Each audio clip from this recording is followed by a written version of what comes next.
Attention! This game contains depictions of blood, graphic violence, and other potentially disturbing content. Additionally, certain characters are shown to use some discriminatory and offensive language, but their words do not reflect the views of anyone involved in the production of this game, nor do we endorse such behavior. All characters and events depicted are fiction, and any similarity to any actual persons, living or dead, events, or organizations is purely coincidental. Hello everyone, CMeeCraft here, and welcome to today's video where we're going to be taking a look at and playing The House in Fata Morgana, a Requiem for Innocence. This, I believe, is a follow-up or sequel of sorts to the game The House in Fata Morgana, without a subtitle. I haven't personally played it, but I heard it was good. I believe this is a visual novel of sorts, but who cares what I believe? Let's go in. It seems to be split into a main episode and sub-episodes, and we're of course going to go for the main course. A Requiem for Innocence. Produced by Novectical, yeah.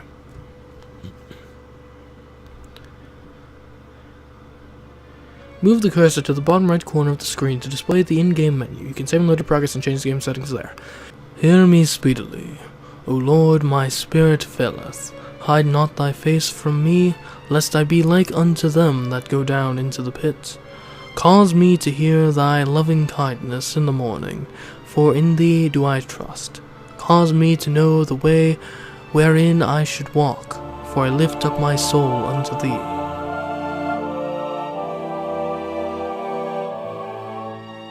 Deliver me, O Lord, from mine enemies. I flee unto thee to hide me. Teach me to do thy will, for thou art my God. Thy spirit is good. Lead me into the land of uprightness.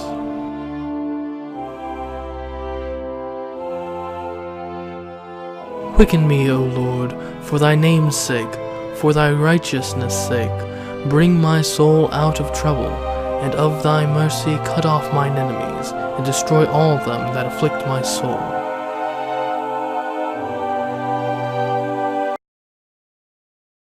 For I am thy servant. Psalms 143, 7 through 12.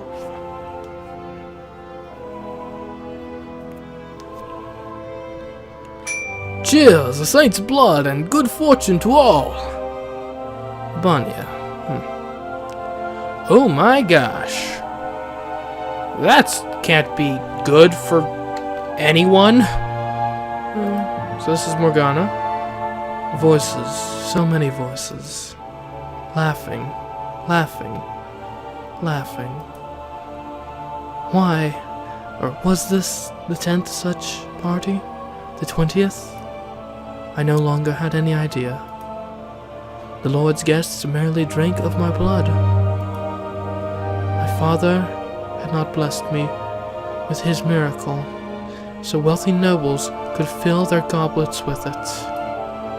My blood was for the poor, for the infirm, and the destitute. Why am I here? Why am I not doing my father's work? With each passing moment, my body grew colder and colder, while a mad fiery fever spread among the partygoers. Father, it hurts. My soul hurt far more than my body. It felt like it was cracked in a dozen places, about to shatter. Again and again, I've told myself it was just a trial, that God was simply testing me, but I didn't think I could bear it much longer. A horrible black miasma spilled from the wounds of my flesh, filling the room. It was probably an illusion, something only I could see. The miasma soon began consuming my spirits. All my life I spent telling myself to be pure, just, righteous, and all of that was corroding away, ripping me asunder. Father, O Lord, of thy mercy cut off mine enemies, and destroy all them that afflict my soul. For I am thy servant. I am thy servant. Please, O Father, deliver unto these sinners thy holy judgments. Cast them down into the depths of hell. Oh. For the sins they would commit against thy faithful servants. Disguised as a prayer, I cursed them. For the first time in my life, I wished someone ill. I did what a saint, what the daughter of God, must never do. Okay, so we got like some Messiah thing going on here, cool. And in that moment, I committed a sin greater than anyone else in that room. Ugh! The girl! Look at her face! I began to hear panicked voices rising up around the hall. However, I was completely oblivious to the cause of the unrest. In fact, I assumed that perhaps God had heard my wish and struck down some of the partygoers. The Lord marched over to where I sat in chains, grabbing me by the hair and yanking my head up. In his other hand he held a sword. A disgusted grimace was carved onto his face, as though he was looking down at the filthiest thing in the world. You're a damned witch wearing a saint's skin. Oh.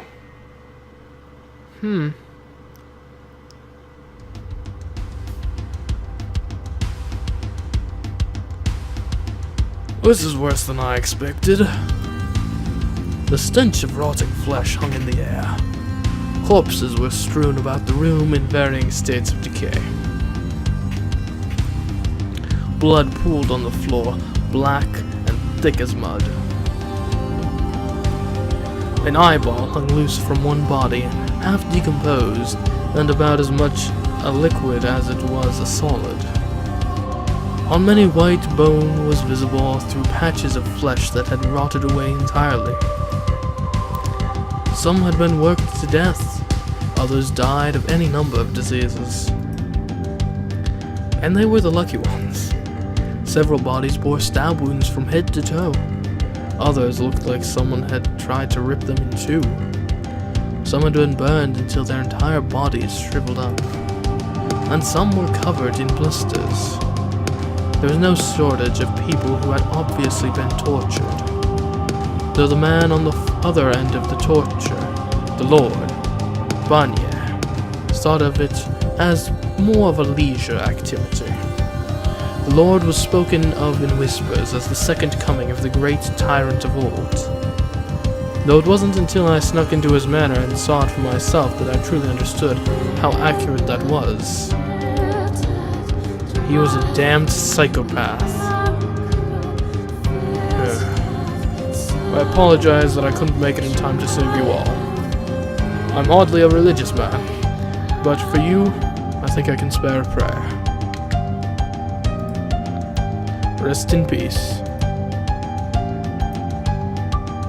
I'm not myself today. Though I suppose that shouldn't be a surprise considering what today is. What if that girl from the other day is among the dead? No, I need to stay focused. If this goes south, I'll be the one joining this pile of bodies. God, I'm starting to get a little nervous. Don't go weak in the knees now, Jacopo. Jacopo? How can I ever expect to go out into the world if I can't even keep myself together for something as straightforward as this? I can do this, no problem. Let's start ourselves a revolt. It all began a little over 2 weeks earlier. The local lord's iron-fisted rule was destroying the commoners. And this went doubly for those living in poverty who were barely scraping by before taxes. You could hardly take 3 steps out in the slums without hearing someone curse the Lord. I have no idea who first proposed the plan. Everything came together so smoothly, so quickly. it's almost a blur. What started as the everyday litany of complaints hurled back and forth between the usual crew of young, indignant men in the pub soon escalated, ballooning into a full-fledged plot to strike back. He treats us like dog shit. We're the ones working his goddamn land. Let's give the bastard what's coming. Over the next few days, word of the plot spread through the slums, and the number of volunteers grew at an impressive pace. And the more people we had on board, the more realistic it all started to become. While the original plan amounted to charging in headlong with whatever weapons we could scrounge together, it quickly evolved into a more sensible scheme to infiltrate the Lord's manor and free his slaves. It was no secret that the Lord was purchasing far more slaves than he should have any reasonable use for. What we didn't know was what he did with the slaves. The banquets he so loved to throw were actually 6 sadistic torture parties. The best we could do was infer their living conditions were less than ideal from the fact that the Lord kept acquiring more. And while the plan to free the Lord's slaves was undeniably rooted in a righteous desire, I'd be lying if I said everyone's intentions were so pure. We wanted to right an injustice, absolutely, but the prevailing desire was for vengeance, to give the Lord a little comeuppance. Part of it was also calculated that it would be advantageous for it to look like a slave revolt rather than a civilian uprising. If we struck from outside, we were liable to bring the Lord's wrath down upon more than just the handful of us involved. But if the blow came from the inside, he couldn't blame us. Secondly, the Lord's mansion sat atop a hill, which meant his soldiers had the advantage of terrain. It would be nigh impossible for a band of lowly ill-equipped peasants to break through his defenses, and we certainly didn't have the money to hire mercenaries. No amount of righteous anger was getting us anywhere near that manor. On the other hand, quietly getting one person inside to stir the pot was far more feasible.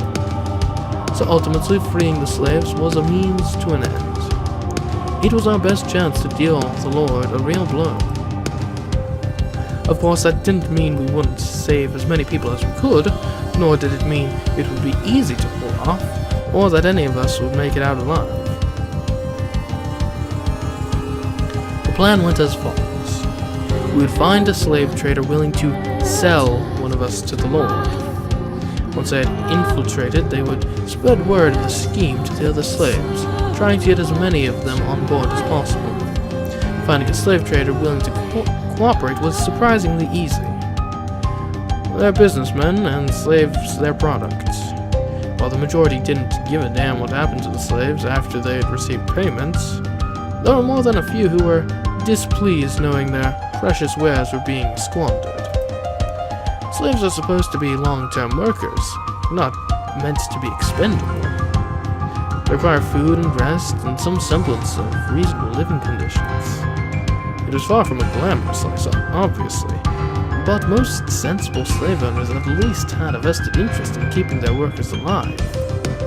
However, that was far from the case with Lord Baron. Slaves were of course the property of whoever purchased them, yet a mere slave trader had no place complaining about how they were being treated. That didn't mean the traders had to like it though, and there was a small collective of them who staunchly refused to do business with the Lord, quietly mocking any who did.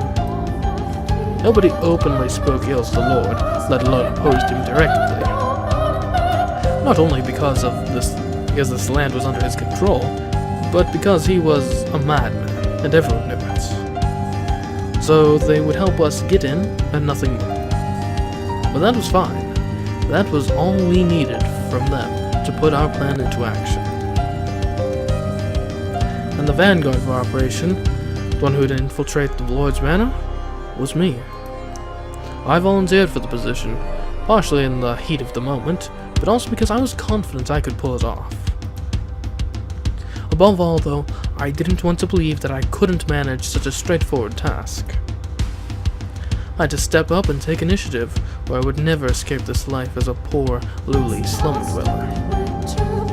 Crawling through the dirt, everyone, nobles and peasants alike, looking down on me, thinking I'm worthless. That would be me for my whole pathetic life. Like hell I was going to let that happen.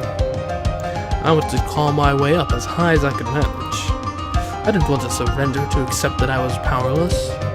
I wanted to make something of my own one and only life. We chose the beginning of the Lord's next banquet for my infiltration, and that was when I saw the horror for myself. The abuse and the torture he put the slaves through. It was a goddamn blood banquet. Any mistake, no matter how small, would invite harsh discipline. Banya was in a particularly foul mood that day. He had physically beat the wrongdoer. I'm not sure if you can hear that, but apparently a thunderstorm has started, so that's fun, atmospheric. I mean, in real life, a thunderstorm has commenced. Anyways, he found a particular fondness for activities that drew blood, though. And he would regularly gather together nobles with similar predilections at his manor. Once a banquet had begun, it generally continued for around 2 weeks.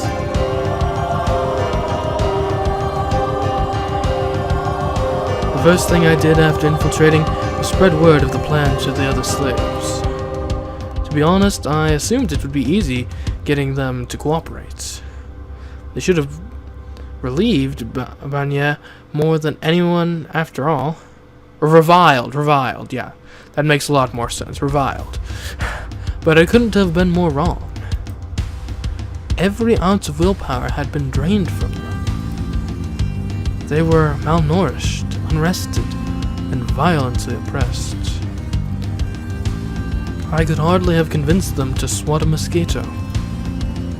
He had them completely under his thumb. Everyone was utterly terrified to fight back against Banya. Everyone was utterly terrified. They would just as soon take their own lives. Hardly a day in, and the plan already seemed to have hit a wall. A full week I spent trying and failing to convince a single soul to assist in the revolt. Just as I was beginning to fear it might not work after all.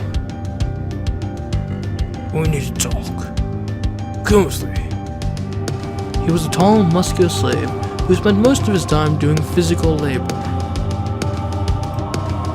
Despite the poor conditions, he seemed to be keeping himself in rather good shape. And unlike the other slaves, his eyes weren't filled with fear and resignation. But it wasn't hope I saw in them either. Rather, they looked like the eyes of a bloodthirsty wolf. His unkempt, greasy blonde hair only served to amplify the primal impression he gave off. Between that and the faint, cocky smirk visible on his lips, he more resembled the head of a gang of ruffians than a slave. I wasn't sure it was entirely wise to accompany him anywhere. But against my better judgment, and with far too little information, I followed the man to the great hall.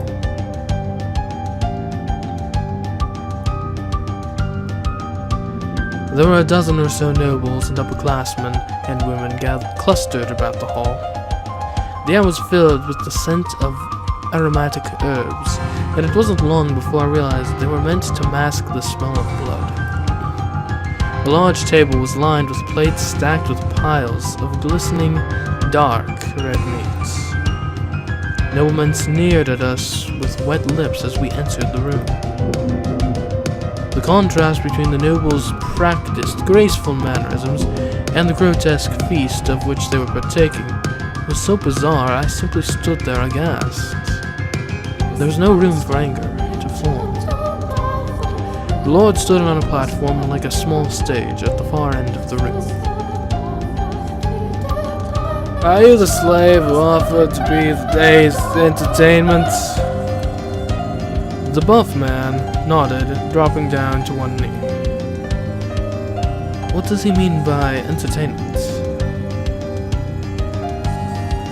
Surely you're tired of merely inflicting pain on the helpless slaves.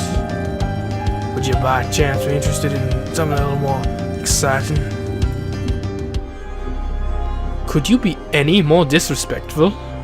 Lord Barnier, you would do your best to rid yourself of barbarians such as him. There. Give the poor man a break.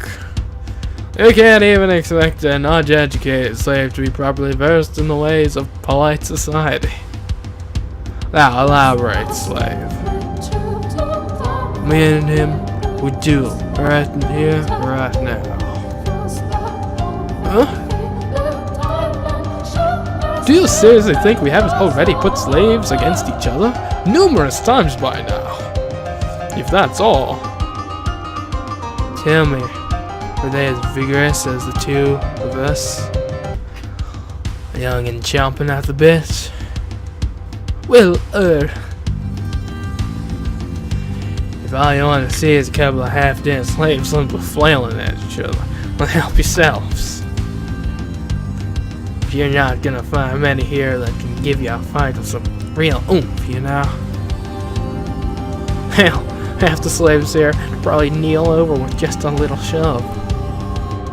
So I figured you might be up for a little change of pace. A barbarian like me. Whoa, I never agreed to this. Suck it up, you're a slave. Since when have you had the right to agree to anything? You make a compelling argument. Gretchen, was it? The Lord knows my name. I'm honored. I only remembered because you came very highly recommended. The slave trader said you were descended from a line of warriors that make a name for themselves fighting in the ancient Colosseum. I'd assumed he was exaggerating, but perhaps there was some truth to it after all. I can tell you about my ancestors, but I can tell you is that I just love a good duel. Fought in the Colosseum, descended from gladiators. And I'm supposed to go one-on-one against him? Very well. Guards, bring these two swords. Sir! What is he hoping to accomplish? To win Barnier's favor? I guess I'll just have to hope I can catch him by surprise as soon as... Hey, kid, listen up. What?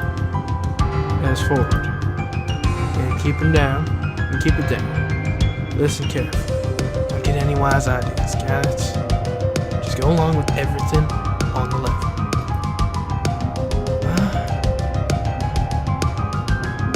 What are you scheming? You'll find out soon enough. Soon you can handle a sword, Two guards approached us, each carrying a long sword. It was heavier than I expected and felt awkward in my hands. Both of our blades were badly chipped, clearly old and battle-worn. Of course, they wouldn't give new quality weapons to a pair of slaves, but a sword was still a sword. What if my power goes out? My lights are flickering, guys. I need to save this game. What the heck is this? Config, backlog, save. Yeah, okay, great. Because, yeah, my lights are flickering in here. This is not boding well for me. Okay.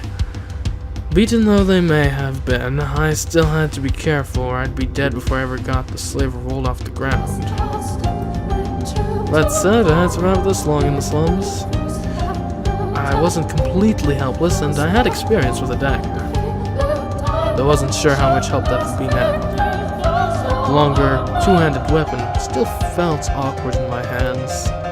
As I squinted at the blade's hilt and adjusted my grip, trying to familiarize myself with the feel of it, Barnier took a seat, readying himself to spectate. That's when I caught sight of what lay hidden in the at the back of the stage. What? I stood there staring agape, completely forgetting I was but moments from a duel with a man twice my size. At the back of the stage was what looked like an altar, draped in a thick white sheet and stained red. Atop it sat a young girl covered in gashes. Her head was drooped so I couldn't see her face. But judging from her size, I didn't think she could be more than 10 years of age. Some wounds were older and had already scabbed over. Some were swollen, bright red, protrusions on her pale skin. Some were oozing pus, and others were so fresh they were still bleeding. It was difficult to find a part of her body that wasn't cut. Hey, what do you think you're doing to that girl? I don't care who you are. No one deserves that. Even as I shouted at the Lord, the girl remained motionless. She seemed unconscious. Not dead yet, but it wouldn't be long. Silence, girl. I don't recall giving you permission to speak. Or, if you'd rather lose your head right now, continue on as you were. Or as you are. Damn despots. Now go on. Get started. He does look mad. Give us a show befitting of this grand affair. Fighting my urge to snap back at him, I turned to face a slave named Gretchen. The other guests lined the walls, whispering among themselves, speculating about the potential victor. The crowd was so overwhelming in Gretchen's favor, to absolutely no surprise. They didn't even bother taking bets. You're not going down one blow, kid. Hold on! What's the point of this? Slowly, Gretchen lowered into a crouch, and the next second he leapt at me like a tiger. There was an audible whoosh, and before I even had time to gasp, he was mere inches away. What choice do I have? Whoa! I swung my sword up, catching Gretchen's blade mid-descent and attempting a parry, but there was far more weight in his strike than I had expected. The impact caused my hands to sting painfully and my knees to buckle. I clenched my teeth, trying to, at the very least, hold my ground. Gretchen barely gave me time to recover, let alone strike back before launching into a second attack. He handled the longsword so effortlessly, swinging it through the air in such impressive, perfect arcs, that I could hardly believe we were both using the same weapon. I twisted out of the way, but not quite in time. The tip of his blade skimmed the skin of my neck. And then, not even giving me a chance to catch my bounce, he thrust his blade at me. While I managed to deflect the attack just in time, I wasn't able to follow through. Meanwhile, a wide, mocking smirk spread across Gretchen's face. He seemed to be having the time of his life. Come on, kid. You're gonna have to do better than that if you want to keep your head. I rattled off several insults in my head, but unlike him, I couldn't spare the energy to put them into words. Pick it up, boy.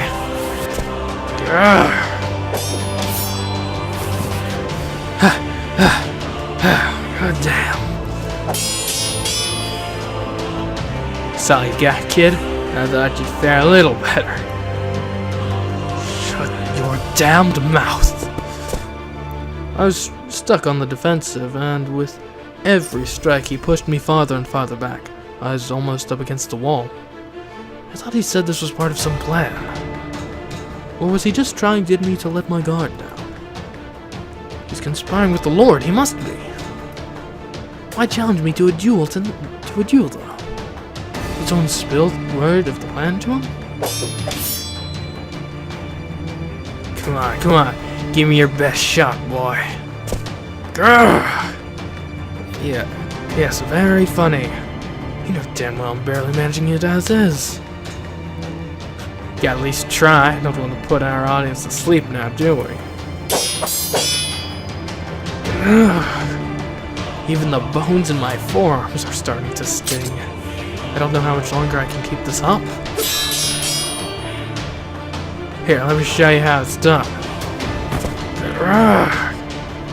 God, I can't get a damn inch on him. Much more of this and I'll be up against the wall. Which wall, though? I'm dead if I don't go on the offensive. Now's my last chance. Well, I've still got breathing room. Hey, big guy. You may think you have the advantage, but not for long. Ha! That's rich coming from a guy who can't even get one swing in on me. It was all a trick to get your guard down. I've been saving this one just for your meathead. Just for you, meathead, even. Good luck dodging it. With that hulking body of yours.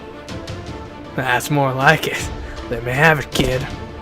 I hopped backward a couple paces until my heel was pressed up against the wall.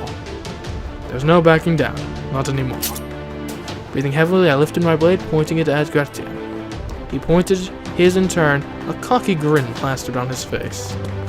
And then, I kicked off the ground hard, sending me flying toward him. My sword held down near my waist, his above his head. And then, whoosh.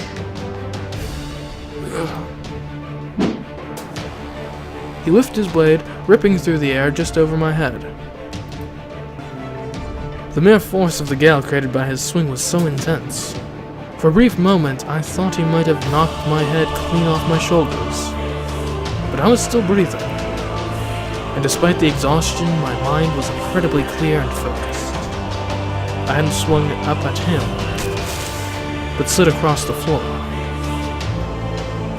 Your back's wide open. I lurched to my feet, spinning around, and swung my sword at his neck with everything I had. What?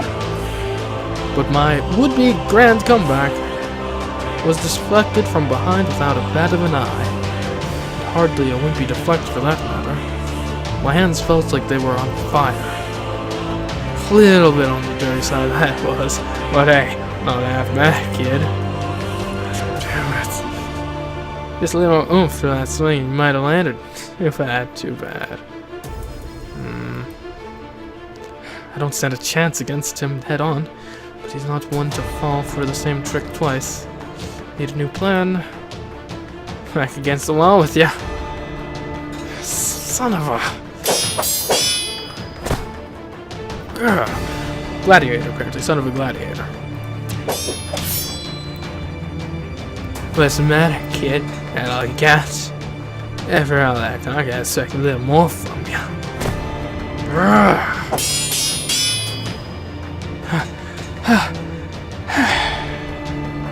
He's got me completely under his thumb. I'm dead if I don't do something. I can barely lift my arms anymore.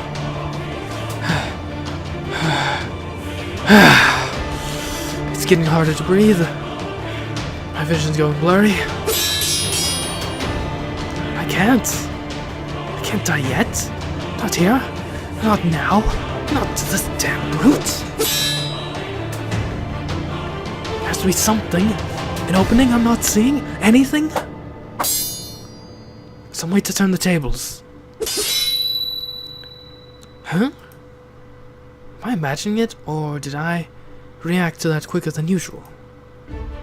Is he doing what I think he's doing? Patterns were forming in my mind. I'd been through this routine so many times now, my body instinctively knew what came next. I'd parried his strike entirely by reflex. I wasn't so full of myself as to think it was a sign I was gaining the upper hand. As much as I loathed to admit he had every imaginable advantage over me. I should have realized what he was doing sooner, but I had been so focused on keeping my head attached and my sword in my hands that I didn't even have the spare mental capacity to see beyond that. He was in complete control. The only reason I was able to keep up with him was because he was letting me. Because he was repeating the same sequence of attacks again and again. If I'm right, then next, he'll come from above. Right on the money.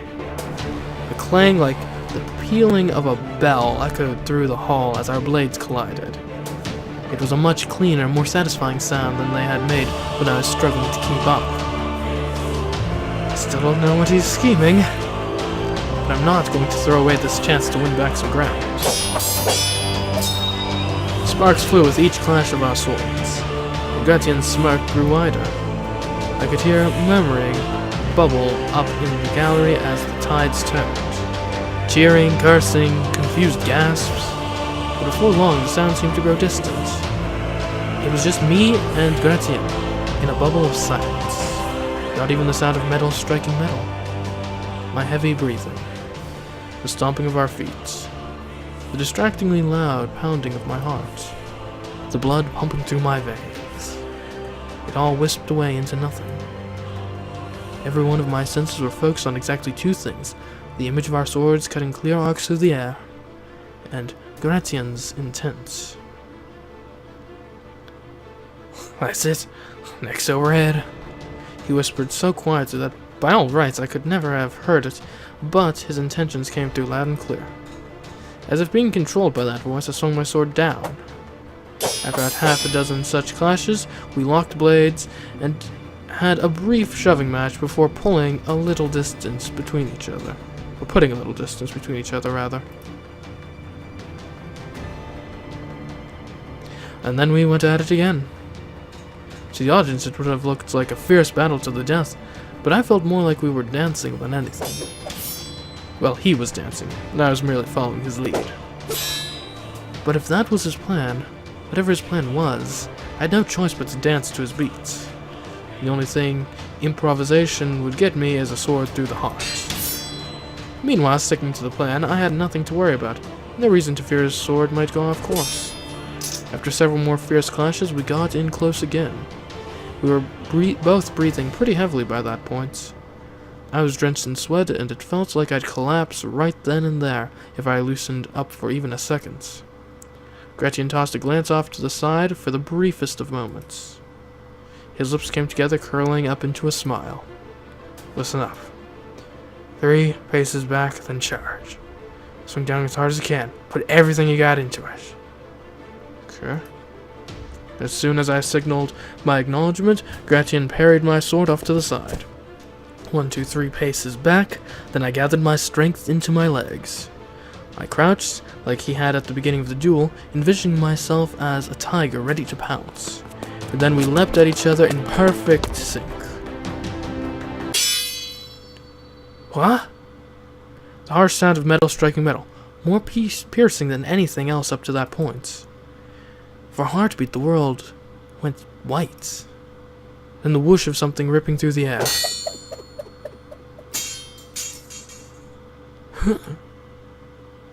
It wasn't for another second or two that I realized what had happened.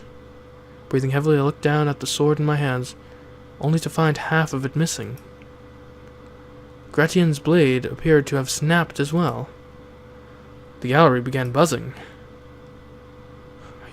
Are you alright? How dreadfully dangerous! Heh. A perverse grin spread across Gretchen's lips. I finally understood what he had been scheming. He wanted the swords to break, and he wanted it to look like an accident, hoping that when the shattered blades went flying, a noble or two could be caught in the crossfire. That explained the whole song and dance, why he had us hitting each other's blades in the same spots again and again. But how the hell would you have ever expected that to work? That said, if the fight had gone on much longer, I don't think I would have lasted. His plan seemed to have gone about as well as you could reasonably expect. One piece landed near Barnier, and the other embedded in a table.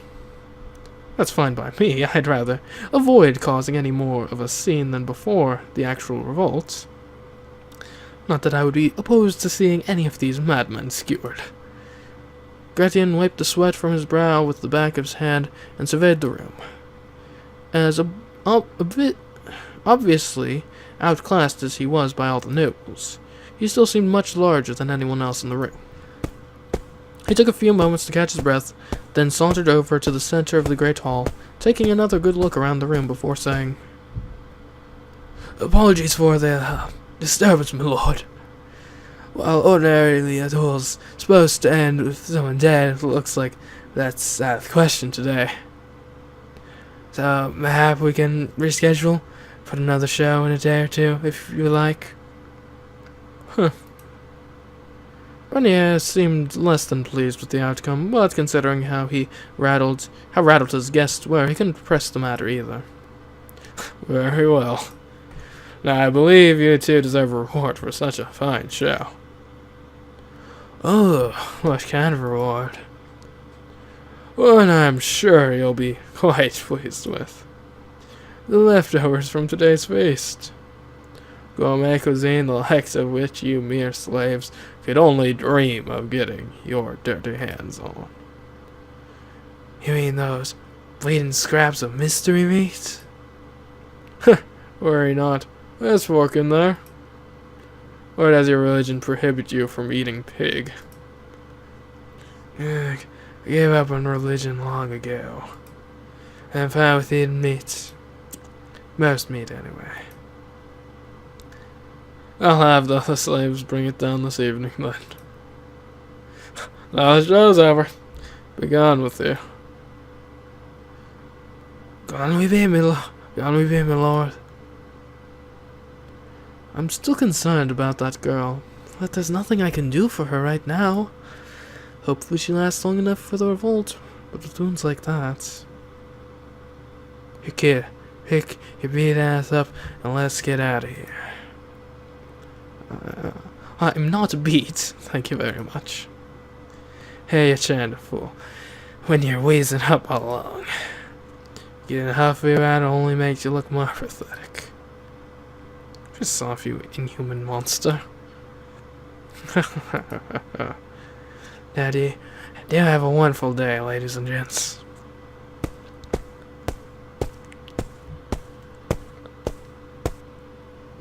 Once we were out of the hall and in the corridor, I took several deep breaths, finally letting loose some of the tension that had built up within me.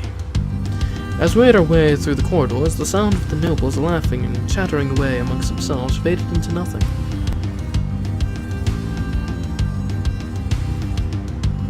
We headed for the rather barren waiting room, where the slaves without assignments were kept. In essence, it was a human closet. I looked up at Gretchen, who was standing beside me. I had about a dozen things I wanted to say to him, but I couldn't organize my thoughts into words. So I simply shrugged and pursed my lips. Yeah, that was a shame." "What was a shame?" "You were hoping to kill at least one noble when the swords broke, weren't you?" "If only. I'm not that skilled, hell no." "Could have fooled me." "If anything, I'd say we were lucky, but as well as it did. It's a damn good thing they gave us their old rusty swords, or we'd never managed to break them at all." "If not to secure one of the nobles, then why go to such lengths at all?" "Well, because otherwise, we'd have had to fight to the death, of course." "No, that's not what I... Of course, we both know who'd be standing here then." As much as I hate to admit it, he has me beat in almost every category. For God's sake, how'd he even get that good with a sword? Is it hereditary or something? What I'm trying to figure out is what your ultimate objective was in this whole facade. Why challenge me to a duel at all? Playing a revolt, aren't you, kid? What does that have to do with anything? Just answer the question. Denying it will only delay the inevitable, so no points in that. And I'm fairly certain he's not on the Lord's side, at least. If he was just trying to win the Lord's favor, I can't imagine the duel would have ended the way it did. I can probably trust him. Yes, I am. And I need the other slaves' help to pull it off. The little drones who've been sucked all their fights. and you can't get anyone on board. Why even ask the question if you already know the answer? I know, no need for the lip, kid. I brought it up because I'm trying to tell you I'm in. You're in? Excuse me? But not anything you've done today would make me think you're in. Bear with me for a sec. You put yourself in other slaves' places. Some dick they never met before shows up out of the blue saying, I've organized to have you all set free, and I need your help to do it. You think they're gonna buy into it? Fair enough. But it is true that I have people outside. Don't matter. You could be lying through your teeth and it wouldn't change a damn thing. All that matters is whether they think you're worth getting past. I see your points. These slaves have been driven into the very depths of despair. They need someone charismatic enough to pull them out of that pit before they can be sparked to take any sort of action. Before infiltrating, I imagined it would be much simpler. It would seem that was rather naive of me. There was a whole lot of words to say the same thing I just said. Forget fancy metaphors. It all boils down to this. Do they think you have a chance of pulling off? Yes or no? These people, they don't get the energy to get all philosophical. Go with the guts. The quickest way to get to the guts? Show them you're strong. Ah, now I'm starting to understand what the duel is for. The other slaves already know of your prowess. So if I were to fight on the same level as you, they'd be willing to hear you out, exactly.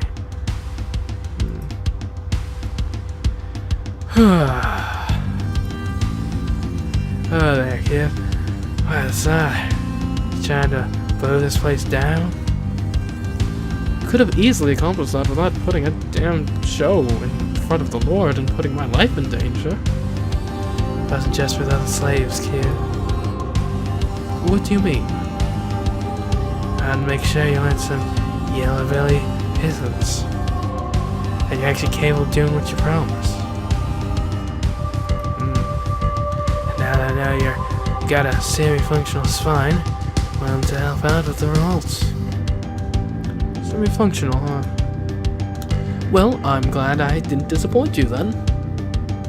Given my performance back there, I couldn't blame you if you deemed me beyond hope. Give yourself a little more credit, kid. Well, I'm pretty sure the story that my ancestors being gladiators is exaggerated. I did participate in a few death games myself back before I ended up here. You should consider it a badge of honor that you fought a brute like me and lived to tell the tale. I was under the impression that the church put an end to gladiatorial games. Alright, it went underground. The rules may change, but not the people. Always a market for blood sports. But yada yada, I got souls of the Lord, and here I am. That probably explains what he meant when he said he had given up on religion. So that's your story, kid. My money's on some rich aristocrat what got it in his head he wanted to play a hero, stop being a big bad lord for being mean to his slaves. What the hell gave you that idea? Strike me as more a pretty rich boy than a ruffian at all. A pretty rich boy? I come from the slums. So no, I'm not just some upper-class punk playing hero. That's a fact. Well, call me surprised. You sure don't look, talk, or act like any of the slum boys I know. Well, that's probably because... Nothing. Now you're even more curious. Damn it. Honestly, it's not that interesting, I promise. Forget I said anything. It's because I want to be able to blend in when I eventually leave the slums. But he doesn't need to know that. I only just met him. Whatever you say then. I guess how do we do some proper introductions, huh? Name's Gretchen, which you should already know. Nice meeting you, kid. Jacopo. I'm very glad to have your support, Gretchen. I'll mention it. Been wanting to make the scumbag eat dirt myself. This is a perfect chance. Alright, one more thing I want to ask. What's... How old are you? Excuse me? Is that relevant to anything? Jeez, kid. So I really need to teach you how to shut up and answer a simple question. I'm 19. Oh, thank God. I'm 20. Now I don't feel like an ass for calling you kid. Only a year younger. I thought it makes me a kid. Yes, a long time, kid. Now I've got that off my shoulders, I can put all into helping with your revolt. I'm starting to wonder if I even want this guy's help. Once I had Gretchen on board, it was remarkable how quick the rest of the slaves were to join in. They knew him, and they respected him, and that respect was a long way toward improving my own standing. As far as they were concerned, I had fought Gretchen and managed to hold my own. And the big man was right. It wasn't a clever plan or a moving speech these people needed to put the light back in their eyes. It was a show of strength. Over the next few days, as Barnier and his guests indulged themselves, word of the plan quietly spread beneath the surface. I started to see signs of life for the first time since I had arrived. The majority of the slaves were emancipated and weak. Or, no, that's not emancipated. Emaciated and weak. There was a good possibility the guards would kill many of them. Still, I urged on any who hesitated by saying, if you choose to stay, you're guaranteed to be killed eventually. It was true, to be sure, but in essence, I was threatening them. Help or be left behind and die. And that was enough to convince them to grab on to the thread of hope I was offering, however frail it may be. We chose the 13th day of the banquet to commence the revolt. Waiting until almost the end of the party's usual 2-week duration gave us a slight tactical advantage. Naturally, Barnier's guests did not attend without their own protection, but after being made to watch over almost 2 weeks to debauchery, the guards would start getting exhausted. They would stop caring, and that was exactly what we needed. Hey there, Jacopo. Everything's good to go in my hands. You the old asshole was coming whenever you're ready. Thank you. I appreciate all your help. Oh there, kid. Save the things that Africa out here with our heads still attached. Fair enough. Then how about this? If we both survive, I'll take you to the best pub in the slums. As long as there are plenty of ladies coming in. Well, there's one I can introduce you to, if you don't mind your girls headstrong and with a little bit of bite. So, ready? Now that I can get behind. I've spent so long surrounded by all these half-dead drones that I could sure stand for a good-natured abuse right now. Good-natured might be a bit of a stretch. If we're the wrong way, you'll find yourself short a pair of jewels. I think I'll pass on that one, lad. I don't care how much of a hooker she is. I ain't ready for her to be my last. How's this then? I tell you what I'm looking for, and you have someone picked out for me by the time this is all over. Flexible on the looks, but slender and short are a must. Meaty girls ain't really my type. Blonde hair, blue eyes are a plus, but it ain't a deal breaker. And I like them a bit. Slow down there.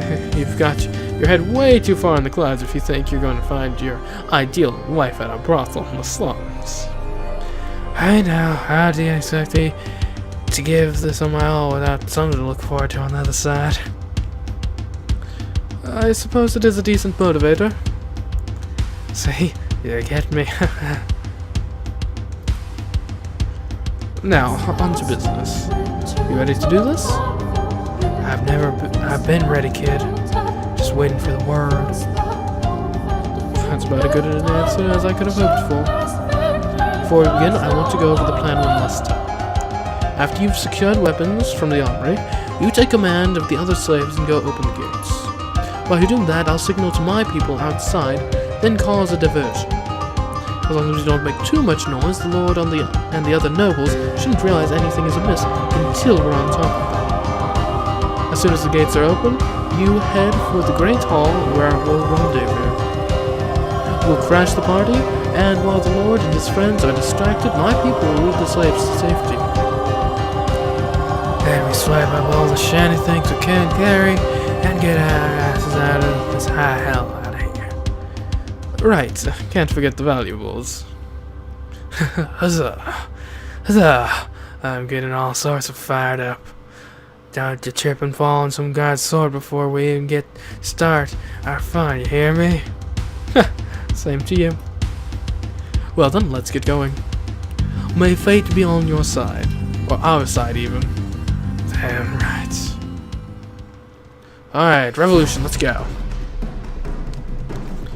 Hey, what do you think you're doing? You're not supposed to be here. Get back to... stay back, don't make me kill you. Wait, stop. Seems to be going well.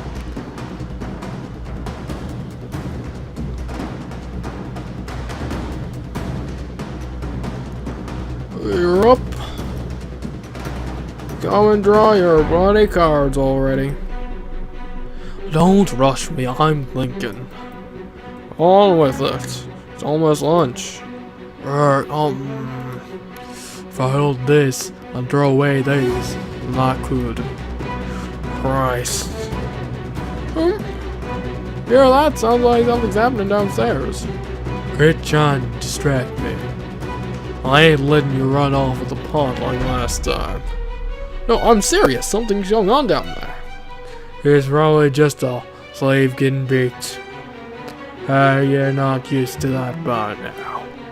I don't know. Something feels off to me. I'm gonna go check it out.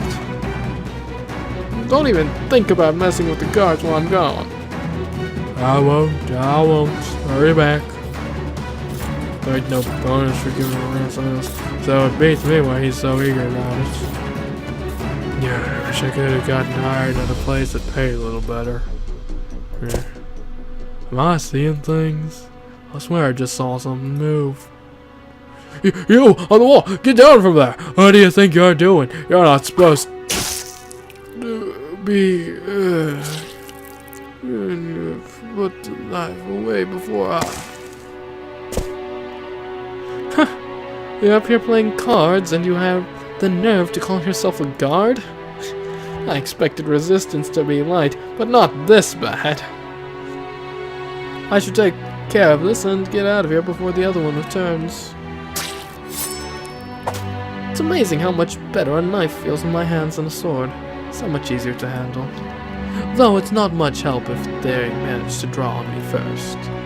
Maybe I'll ask Gretchen to teach me how to use a sword if we both make it through the day. I hate the idea of giving him any more reason to claim superiority over me, but I can't think of anyone better than him. Keeping an eye on my surroundings, I climbed up onto the watchtower. I could hear shouting in the distance. It seemed Gretchen was doing his job. I pulled a brightly colored cloth from my pocket and affixed it to the highest point in the tower. As it began flapping in the wind, I turned my attention toward a hill in the distance. A group of tiny dots emerged from behind a rock formation heading this way. I let out a sigh of relief. Next up, time to make some noise.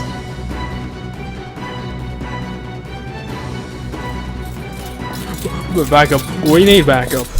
The slaves are revolting. Revolting? Are you serious? What do you think you're carrying that damn sword for?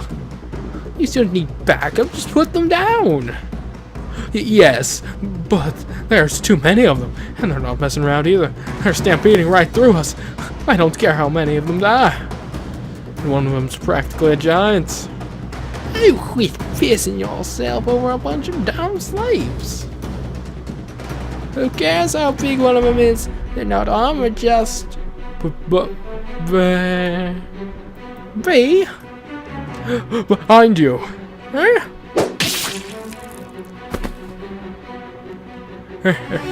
Sorry to disappoint you, but we are armed. Maybe you could consider posting another couple guys in front of your armory. There he is! There he is! Come on, little man. Let's see what you got. Ah! You're no fun. Anywho, get these gates open, boys. Yeah! I take those Jacopo's people. Kid actually did his job instead of booking it the hell out of here. Good on him. Of course, that's exactly what I was gonna do if I didn't see his people when we opened the gates. Guess he actually is good for his word. Which means I'm sticking through to the very end.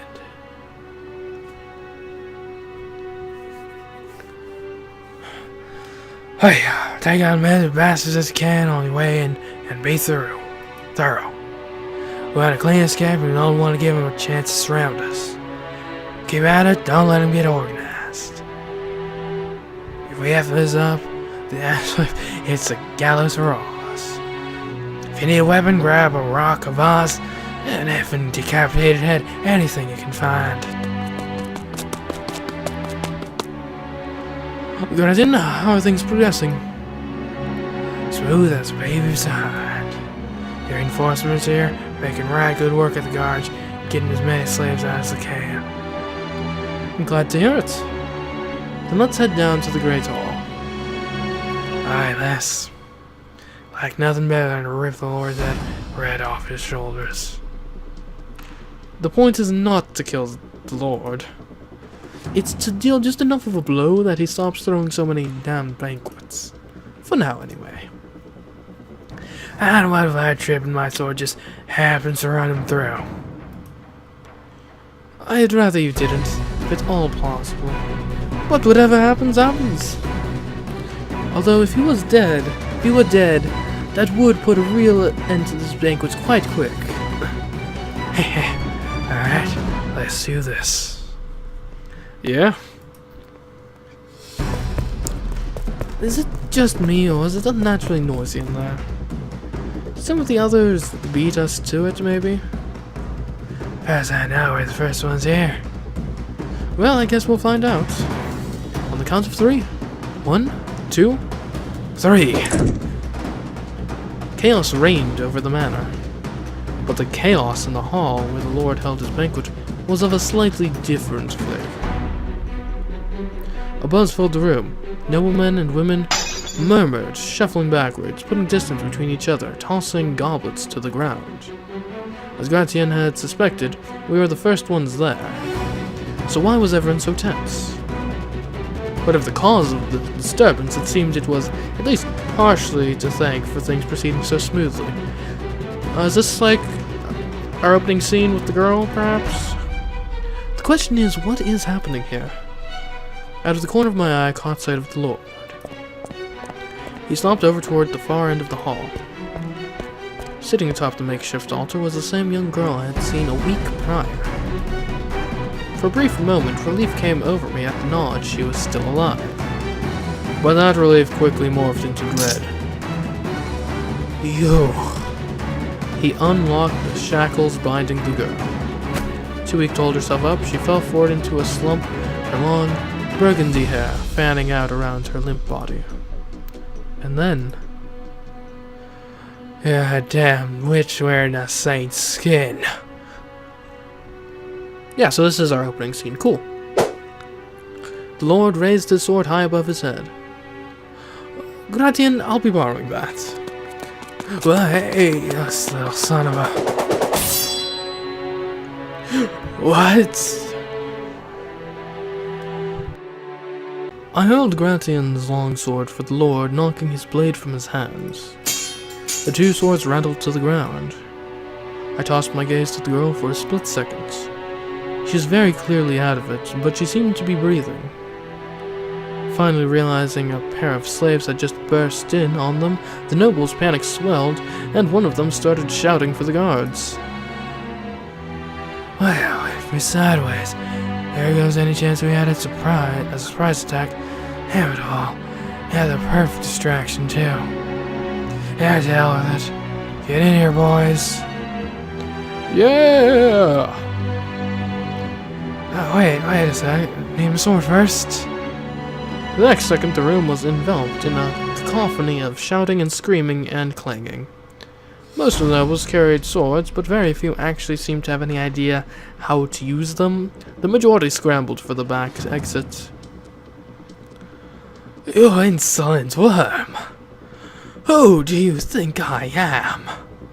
To threaten your lord is to slight your god. Ever the cocky bastard, I see. Tell me, do you have any idea what's happening right now? Silence, cur. You will regret ever defying me. Ha! Nothing more original. You're a third-rate fairy tale villain.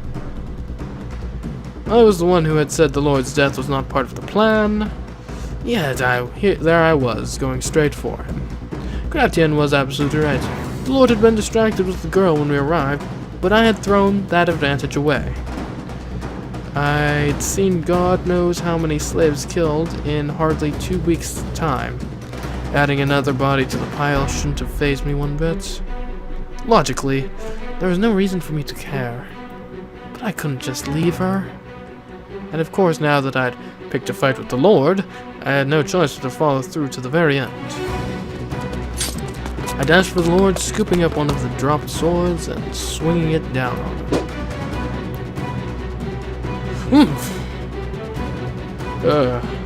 But my blade cut through nothing but air. I'd assumed he would be a pushover, another noble obsessed with money and power and helpless to defend himself. So there was no hiding the look of shock on my face. Damn, he can move. Rania slid out of range, swiping the remaining sword off the ground and whipping it through the air with practiced grace. Perhaps you should save the snide yapping for when you have the skill to back it up, insignificant cur. We'll see if you still feel the same way when I'm through with you. I closed the gap, we clashed. He swung, I parried. Steel and steel ripped through hot air, carving ephemeral silver arcs in empty space. Our blades locked. What are you hoping to accomplish with this revolt? What's your end game? My end game? To get out of this hellhole and be free from slavery once and for all. Huh. I have my doubts about whether you ever were a slave at all. But no matter. Why attack me? What do you care about the girl? What do you have to gain from saving her? He's right. I have nothing to gain from rescuing the girl. All I've accomplished is making this whole process needlessly messy. That said, do I need to have something to gain? Are you saying I should just sit back and watch as you murder an innocent little girl? I was angry and I thought I'd do something about it. Nothing more, nothing less. Is it really so hard to understand? Nothing more than a childish hero complex. Just the answer I would expect from a foolish little boy with his head in the clouds. Excuse me? You're a puny worm, powerless to truly save anyone. You merely want to help the girl, so you can pat yourself on the back and pretend you did a good deed. You simply want an excuse to be proud of your worthless self. Look at her. The girl's hardly even breathing. She'll be dead soon enough with or without my help. And who do you think is to blame for that? You don't have any right to judge the value of her life. My role in this is irrelevant. Was saving a dead girl part of the plan? It wasn't, was it? You diverged from the script to rescue a girl whose life is of no worth to you whatsoever. All so you could momentarily feel good about yourself. That misstep will be the downfall of you, worm. Enough! I'll put you back in the ground where you belong. Not a chance.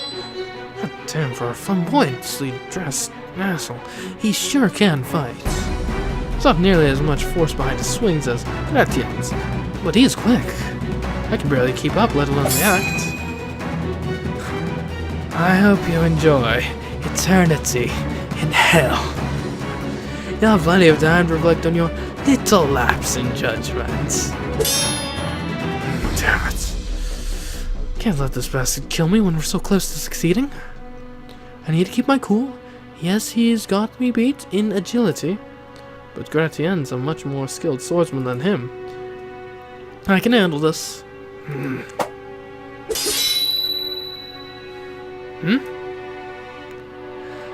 Sheer determination can only mask a lack of skill for so long, boy.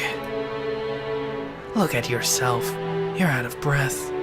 That sword you're flailing around is getting heavier and heavier. Shut your mouth, damn it. I've hardly even broken a sweat. I swear to God, I will have your head. Ha! Oh man. Lord Barnier, your escape has been secured, my lord. It seems our fun is over. Be grateful you're still breathing, cur. But hey, wait, we're not done yet. Oh, but I'm afraid we are. Get back here, god damn you. I made to go after him, but in an instant a wall of guards had formed between us. Traces of fear were visible in most of their eyes. Even exhausted as I was, I could have probably made it through. But before I could so much as consider attempting to give chase, I caught a glimpse of the girl, limp and covered in gashes, causing me to come back to my senses. What's gotten into me? There's no point in going after him. The slaves have been freed, and his valuables plundered. The plan was a huge success. What I should be concerned with now is getting myself out of here. I need to stay focused. I took a moment to survey the hall, reevaluate the situation. Things had progressed somewhat since I had gotten in my head to go after the Lord. Many of the slaves were gone, and the guards were beginning to mobilize. They're better equipped, trained, and more fit than us. And we were for the most part fueled entirely by determination and righteous anger, which would only go so far in direct combat. Gretchen was probably the only one on our side with any sort of real training. One man was not enough to win this fight, especially now that our main advantage, surprise, was exhausted. Hey, Jacopo, if you're finished with your business, I'd really like to get the hell out of here. Maybe a badass, but I ain't a god. Right, yeah. Sorry for the hold-up. Before regrouping with Gretchen, I knelt before the girl. Hello? Can you stand? Hello? Can you hear me? I gently shook the girl by the shoulder, and the only response I got was a limp wag of her head. It was clear she was in no condition to walk. I guess I'll have to carry her, I thought, and made to pick her up. Huh? When I saw her face and gasped, dear God, it was horrific. Unsettling marks covered the young girl's face. Primal repulsion was my first reaction, and shortly thereafter came overwhelming pity. I obviously had no way of knowing what kind of life the girl had led, but something told me it was far worse than any of the countless children who grew up in the slums struggling day after day. Hey, get moving.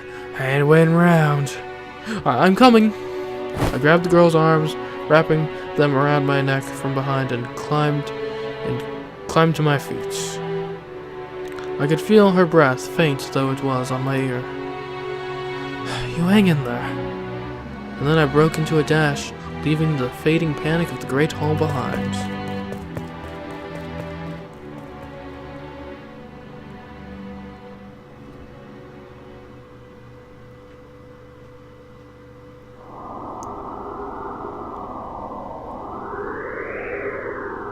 So bright. Light? Am I in heaven? Ah, damn, she is surprisingly heavy. For how little meat she has on her. Why do you think she'd get lighter the harder you ran or something? Just a stupid kid. She ain't long for this world anyway. Hell no, I'm not going to let that effort, facing off against the Lord, go to waste. You're one stubborn son of a bitch, you know that? This is not heaven. Who are these people? Where am I going? I don't have the strength to think right now. Hey, don't you go dying on me back there. Please, I'm begging you. I'm so sleepy. Sleep. It sounds wonderful. How nice it would be to fall asleep on such a warm back.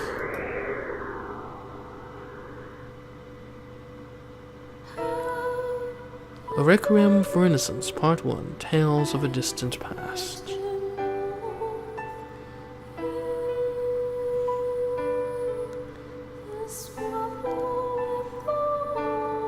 Alright guys, that ought to be as good a place as any to end this video for now.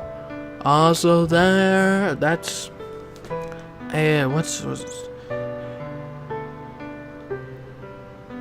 something at the house. I forget the name of the game. It's in the title, you can figure it out. The subtitle is like a Requiem for Innocence. Yeah, it's like $15 on Steam. Seems to be a fairly well-produced visual novel. I've seen better produced, but this is decent enough. And the story, the plotline here seems interesting. I'm curious to see where this goes. It seems that the Lord is probably the main villain of this whole thing, so it'll be interesting to see how the story structure shapes from here, now that the whole escape is done, where we go from here, because the possibilities are wide open. And anyways, guys, so we'll end this video here. If you want to see more of this game, oh man, I wish I could remember the name of it,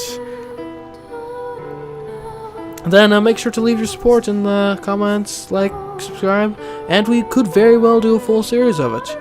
But until next time, I've been CMeeCraft, and I'll catch you in the next video, whether more a Requiem for Innocence or something else. Goodbye.